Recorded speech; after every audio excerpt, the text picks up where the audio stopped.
Hola, ¿qué tal? Bienvenidos a Vida Total TV. Quien les saluda, Marcos Osurco, conductor de este programa que aspira ahí a ayudarte, a acompañarte, darte ideas en tu labor de familia, pero en tu labor también quizás en la iglesia o fuera de ella también en ámbitos laborales. ¿Por qué no? Y en esta oportunidad venimos con una temática muy especial que es educación. Educación en el hogar y vamos a tocar también un poco educación cristiana en aspectos eclesiásticos, pero no voy a ser yo el que te lo va a compartir esto. Vamos a hacerle un par de preguntas, conocerla un poco más a Jessica Bravals, que ella es licenciada, ella es profesora en ciencias de la educación, escritora, autora y mamá de dos muchachos juntos con Pablo Leuchuk que forman un hermoso matrimonio, una hermosa familia también. Jessica, bienvenida, qué lindo tenerte aquí en Vida Total. Gracias Marcos por la invitación, un gusto poder hablar de estos temas, sin duda. ¿Cómo estás? Muy bien, sí, gracias a Dios. Nosotros muy contentos de tenerte y bueno, de saber en esta área de educación que nunca se corta la educación en una persona, ¿no? Sin duda, ¿no? Hoy hablamos, ¿no?, de educación permanente, ¿no? Formación permanente. Siempre como seres humanos podemos incorporar algo nuevo, ¿no? Antes era, ¿no?, como que parecía que terminaba, ¿no?, en los eventos de capacitación, pero hoy nos damos cuenta que es permanente, ¿no? Y por supuesto a nivel secular, pero a nivel de educación cristiana y a nivel personal, ¿no? Claro. Nosotros vamos también creciendo. La espontaneidad de la persona en curiosear, uy, ¿cómo se hace tal cosa? Sin ¿Cómo duda. se arregla tal elemento en la casa? Los tutoriales, ¿no? Los tutoriales. Que nos enseñan a hacer cualquier cosa hoy. Bueno, queremos animar a que sigan con esto, con estas inquietudes, con este deseo de aprender, de saber, de resolver, ¿no es cierto? Cada uno ahí en tu casa, por favor, no importa la edad, sí importa la inquietud, las ganas y la motivación que tengas. Dentro de lo que es educación y en el hogar, ¿qué aspectos tendríamos que tener en cuenta, Jessica? Bueno, sin duda que mamá y papá somos formadores, ¿no? Y esto también lo tenemos que tener presente porque a veces se ha delegado, ¿no? Y ha sido fácil pasarle a los maestros de escuela, pasarle a los maestros de la iglesia, a los líderes, la tarea de formar a nuestros hijos, ¿no? Entonces, primero, como mamá y papá, hacernos cargo que esta es nuestro primer rol y nuestra primer labor, ¿no? Tenemos en Deuteronomio 6, ¿no? Estas cosas que yo te enseño las repetirás a tus hijos, ¿no?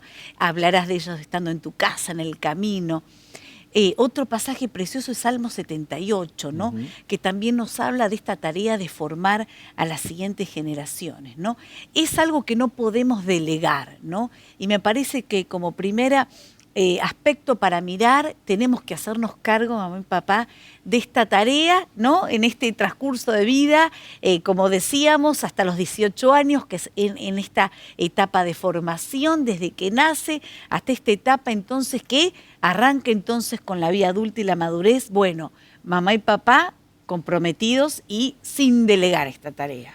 Ahí mencionaste Deuteronomio 6, que me gustaría que todos lo puedan ver en sus casas. No sé si quizás desde la producción podemos mostrar una placa con esa cita bíblica en Deuteronomio 6, pero ahí habla que cuando vos vayas, cuando entres, cuando te acuestes, cuando te levantes, son situaciones hogareñas de la vida cotidiana. No es que vamos a aprender cuando voy solo a la escuela. Vamos a aprender de Dios solo cuando voy a una parroquia, una iglesia, ¿no? Un lugar, una célula.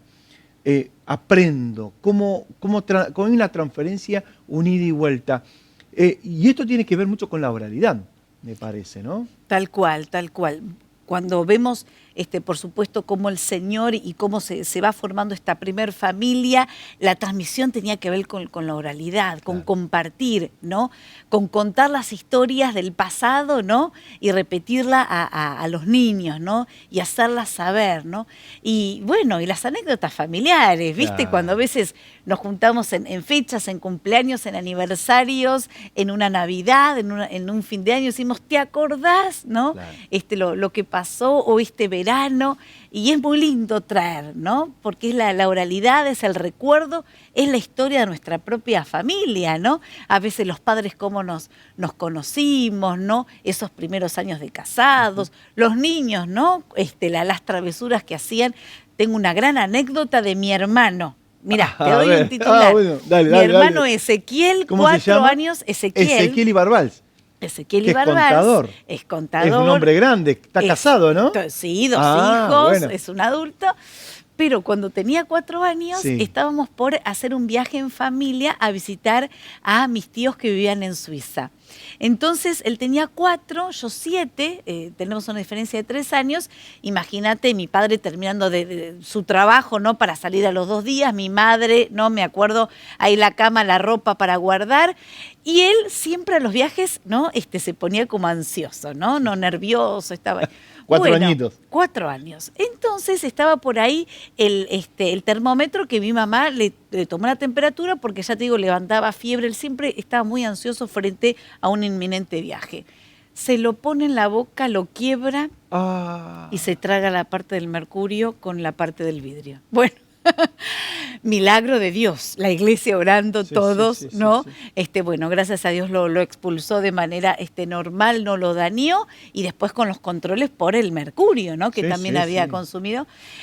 Pero bueno, pudimos viajar unos días después, pero pudimos hacer eso, ¿no? Las anécdotas, las cosas que nos pasan en la familia que algunas no se olvidan nunca. Ahora mencionaste algo que creo que podríamos ir un poquito más profundo, de cualquier anécdota, situación, hasta desagradable también, de ver cómo Dios estuvo en esos momentos. Este caso desagradable de intoxicación, pudo haberle pasado, ¿no? A tu hermano. Pero cosas lindas, en agradecimiento, en reconocer las bondades que Dios nos permitió tener, ciertas posibilidades, ¿o no? ¿Cómo se puede reforzar el valor ese del mensaje más allá del mensajero, que sería la cuestión anecdótica, Jessica? Sí, qué hermoso es que esto nos ayude, como vos decís, ¿no? A acercarnos a la fe. Como esto nos ayuda también a veces a recurrir a Dios, ¿no? Cuando nos pasa una situación límite, una situación de peligro, ¿no? Un imprevisto, ¿no? Pero también cómo también nos puede llevar a recordar cosas alegres, lindas, y traer esa gratitud, ¿no? Y eso es formativo en los hijos, ¿no? Cuando traemos esas historias convocando al Señor, ¿no? Que nos cuidó, que nos ayudó, que proveyó, y esto realmente es muy formativo y muy importante que como papás podamos hacer. ¿Puede suceder lo mismo cuando contemos una historia bíblica? Tal cual, sí. La historia bíblica, por supuesto, siempre nos va a traer, por eso es importante el contexto en el cual contamos la historia. Y que no solo afectemos lo intelectual, ¿no? Contar la historia, las partes, ¿no? Ir narrando, ir captando la atención de nuestros hijos, pero no solo quedarnos en el aspecto intelectual, sino de qué manera esto nos está hablando a nosotros, nos habla hoy, ¿no? Y me hace acordar Santiago 1:22, no solo sean oidores, ¿no? Sino que la palabra llévenla a la práctica. Y ese es el desafío que tenemos como padres, que esa palabra, esa historia, ese principio, nuestros hijos lo puedan captar y atesorar. Jessica, me voy a tomar un atrevimiento. Yo sé que vos sos muy buena narradora, muy buena contadora de historias. De hecho, has escrito mucho. Bueno. Para el próximo bloque, ¿podemos tenerte unos minutos con una historia que nos cuentes ahí? Es el enganche, ¿no? Que se habla de televisión, ¿no? Uno No, engancha al auditorio para que quede. Queremos aprender del mejor. Bien. Queremos aprender del mejor. Y que esto sea pertinente. Tal cual. Pertinente para este tiempo que estamos viviendo en el siglo ya XXI. Porque nos pasa que a veces el siglo que contamos de una historia bíblica o de San Martín cruzando los Andes, Sí. ¿no es cierto? La cordillera libertando no solamente Argentina, sino Chile, Perú. Es como que allá viejo, bueno, sí, subía una mula, y se fue, y hizo una guerra y liberó. Ahora, ¿qué valor trae eso a nosotros y en nuestra cultura de país, pero también en nuestra cultura de nación, de familia que formamos esta nación? ¿Cómo conectaríamos eso? Tal cual, ¿no? Como también nuestra historia nos trae estos héroes que nos hacen aprender de la valentía, ¿no? De lo heroico, ¿no? También del despojarse, de pensar, ¿no? En el bien común por sobre también, ponerse en riesgo, en peligro y pensar en el otro, ¿no? Estamos hablando de esto, ¿no? Cómo la narración trae esta riqueza, ¿no? La narración desde la historia familiar, la narración de la propia historia nacional y reivindicar, ¿no? Estos grandes héroes que nos han hecho tener una patria libre y pensar también en cómo la palabra también nos enseña, siempre con esto, ¿no? Esta bajada, este espejo, esta mirada, ¿no? Porque si no queda en una historia más y nos sirve para agradecer, en el caso de lo familiar, para reconocer, ¿no? Estos héroes y de la palabra sin duda para decir, ¿no? Cómo esto lo vivo. Gracias, Jessica. En el próximo bloque vamos a ver la historia que nos va a traer Jessica, pero un par de preguntitas más y tips para que vos en tu casa lo puedas lograr. No te pierdas el próximo bloque. Nos vemos.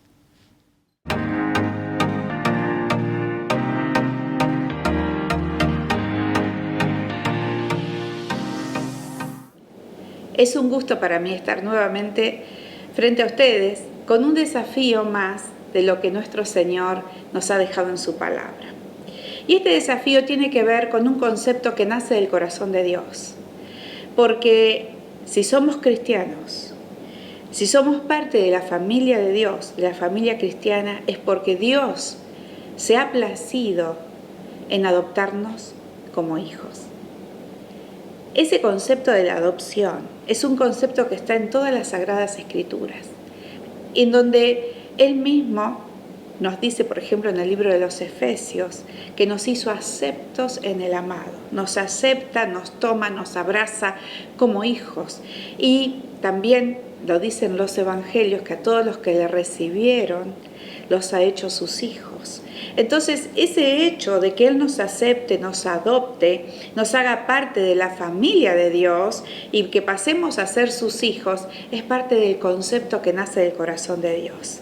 Por eso es tan importante que nosotros como iglesia podamos hacernos cargo de aquellos niños, niñas y adolescentes que realmente no tienen a quién acudir, que no tienen padres. Muchos de ellos están en hogares convivenciales.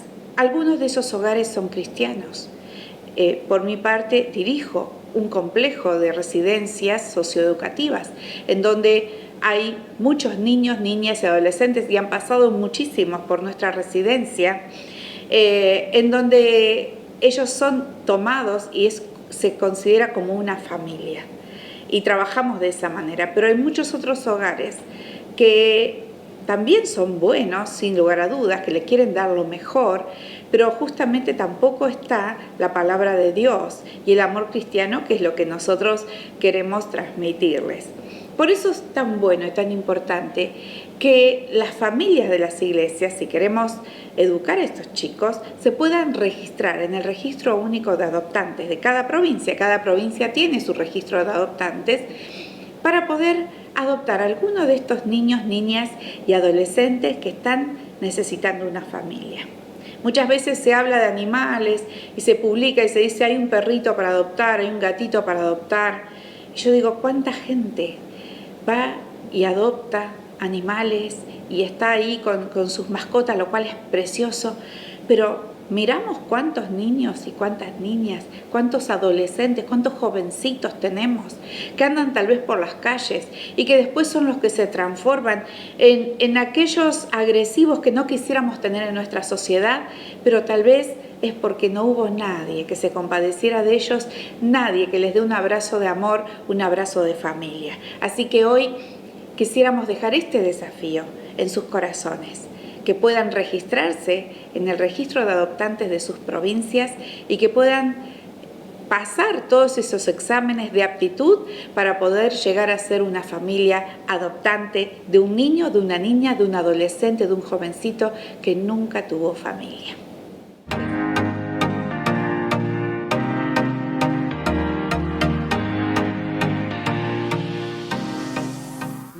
Bien, y aquí continuamos en Vida Total. Estamos con Jessica Ibarbals. Realmente es una profesora con letras mayúsculas. Realmente nos trae tanta claridad, con fundamento bíblico, con fundamento científico. Realmente, gracias. Gracias, Jessica, por estar trayendo estos temas con nosotros de educación en particular. Un gustazo, un gustazo. Y esto que decís profesora, ¿sabés qué? Que me digan profesora son esos títulos, viste, que uno ama la vocación y me encanta, ¿no? Decir profe, ¿no? Que me llamen en el Seminario Internacional Teológico Bautista donde enseño, que me digan profe, ¿no? Es algo que llena mi corazón. Bien, se nota que es vocación. Sí. Por eso sucede. Bien, ¿qué advertiríamos, Jessica? Porque hay papás que quizás no tengan una oratoria, no tengan la pedagogía, la didáctica, no tengan los estudios pertinentes, pero sí tienen el compromiso y eso realmente valoramos mucho. Tienen el sueño de ver a sus hijos, a su familia, creciendo, desarrollando, siendo personas de bien. ¿Qué advertiríamos? ¿Qué tendríamos que tener en cuenta en un proceso así de formación en el hogar? Bien, como hablábamos antes, ¿no? Es algo que no podemos delegar, es algo que mamá y papá tenemos que ser responsables de la formación, ¿no? Entonces, si bien tenemos la iglesia que con sus propuestas de educación cristiana complementa, pero siempre entender eso, ¿no?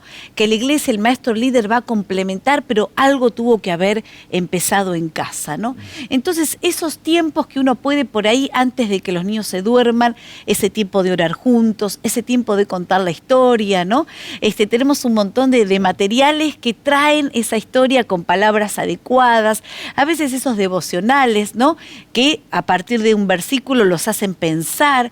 Entonces es importante que mamá y papá busquen esos tiempos y realmente se dediquen, ¿no? Hasta que empezamos a ayudar después a los preadolescentes de a poquito a ir alimentándose de la palabra. Porque también hay que saber el momento de acompañar y el momento de ir corriéndose, ¿no? Yo ya tengo, como sabés, un hijo de 18, un hijo de 14. Bueno, ¿cómo están tus devocionales, no? Ya no me siento a hacerlo con ellos, ¿no? Espero que ellos busquen la palabra y, por supuesto, si necesitan, encontrarles un libro adecuado que los pueda inspirar, pero hay un tiempo que hay que estar al lado, cerca, hacerlo con ellos. Después un tiempo que uno se va corriendo y los vamos dejando que ellos busquen, buceen, ¿no? Encontrarles también libros pertinentes que los acompañen para después entonces dejar que ellos se vayan también alimentando. Pero es una tarea que no podemos delegar y mamá y papá somos los formadores en la fe, de la fe de nuestros hijos. El apuntalamiento de la persona, entendiendo también su nivel, ¿no? Sí. En el proceso. Y observando, pidiéndole, Señor, ayúdame en esta. Totalmente. ¿No? En oración, ahí Totalmente. la intercesión sobre la vida de cada uno de ellos. Totalmente. El abrir el corazón. Ahora, de las circunstancias negativas, de los errores, ¿se puede aprender? Un montón. Y esto que vos decías, ¿no? Y que me ayudaba a pensar, ¿no? Nuestras familias no son perfectas, ¿no? Y luchamos con un montón de cuestiones, ¿no? Y esto de también como padres buscar al Señor, ¿no? Pedir al Señor la guía, como nos enseña Santiago, pedir sabiduría, ¿no? Para educar a nuestros hijos en los diferentes momentos de vida, ¿no? Como padres, me gusta pensar que somos cristianos reales y debemos ser padres reales, ¿no? No perfectos, sino que en el transcurso buscamos al Señor, buscamos su guía, ¿no? Hay cosas que no nos salen, cosas que estamos en proceso, cosas que sí nos salen, pero en todo eso buscar al Señor, ¿no? Realmente vemos que el mundo es tan complejo, ¿no? Y a veces uno tiene respuestas y a veces, como decimos, se nos queman los papeles. Bueno, ¿qué consejo le doy? ¿Cómo lo ayudo con esto otro, no? Entonces tenemos que tener como padres cristianos esa dependencia de Dios. Mientras vos me contabas eso, me acuerdo de la educación de mis padres, en lo personal, y voy a contar algo personal quizás, pero fue en casa que yo aprendí la palabra perdón.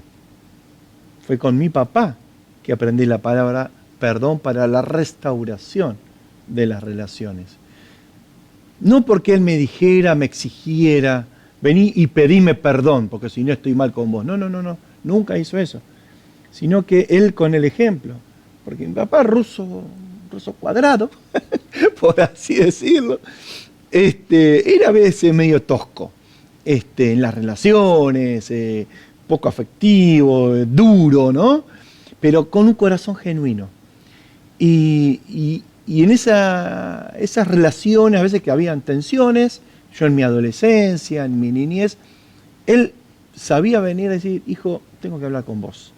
¿Me perdonás por esto lo que sucedió? Realmente no lo tenía que haber hecho. Y eso me enseñó, y eso fue una formación, no fue ni en el secundario, en el high school, no fue en la universidad, ni en los posgrados, en ningún otro ámbito, sino lo aprendí. Y hoy lo pude aplicar en mi familia, con mi esposa, con mis hijas, y en todo ámbito. Pedir perdón. El ejemplo. Cuando la palabra se acompaña por hechos, ¿no? Y como padres es lo más importante, ¿no? La otra vez estaba hablando con un papá, ¿no? Y me dice, ¿sabes qué me di cuenta? No voy a leer más la Biblia desde el celular. Porque desde el celular puedo mirar una noticia, cualquier cosa. Y si mis hijos me ven, no interpretan que estoy leyendo la Biblia. Dice, claro, voy a leerla desde el libro físico, ¿no? Para mostrar el y papel. dar ejemplos, ¿no? Porque del celular puedo estar contestando un mensaje, ¿viste? Un WhatsApp. Esto de ser ejemplos, ¿no? Y no perfectos, claro, pero ser hijos de Dios que estamos caminando, que buscamos al Señor, que tenemos un corazón también, que reconocemos los errores. Nos ha pasado con mi esposo tener los hijos chicos y también muchas veces, ¿no? Pedir perdón, ¿no?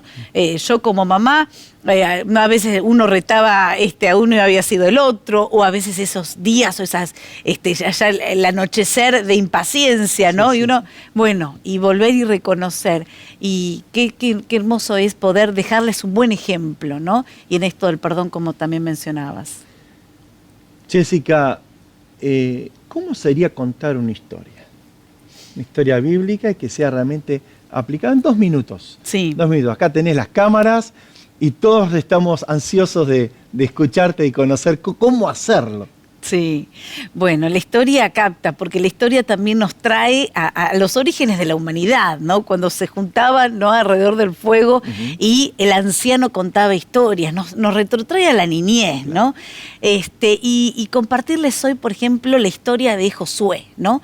De pronto en este pase de liderazgo, ¿no? Está Moisés, pero ya el tiempo de Moisés se había acabado y surge la figura de Josué, ¿no? El próximo líder del pueblo de Israel. Pero Josué también viene en un nuevo tiempo, en el tiempo que tenían que, introducirse en la tierra prometida, ¿no? Entonces ahí el Señor empieza a hablar con Josué y le dice que se aliste, que prepare al pueblo para cruzar el Jordán e ir rumbo a Jericó, ¿no? Así que ahí van los sacerdotes, va el arca adelante y van caminando, pero se encuentran con el Jordán, en un río.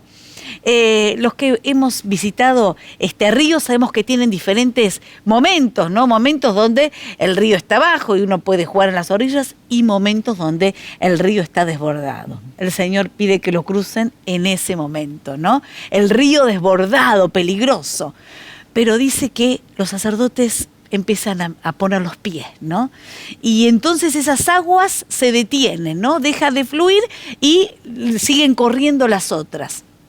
El cauce se seca y el pueblo empieza a cruzar por tierra seca. Los sacerdotes permanecen ahí en el lecho mientras todo el pueblo cruza y cruzan rumbo a Jericó. Pero hay una orden, cuando están, ahí acampando después del cruce, el Señor le dice a Josué, elegí 12 hombres. Y que vayan y del lecho del río agarren 12 piedras, ¿no? Y esas piedras, ¿no? Con esas piedras van a hacer un monumento.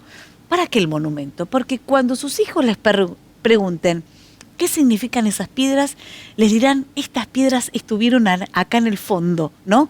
Desde el río, y Dios hizo el milagro, pudimos cruzar por tierra seca. Y cuando yo pienso en estas piedras y pienso en este monumento, pienso en todo lo que tenemos que recordar, ¿no?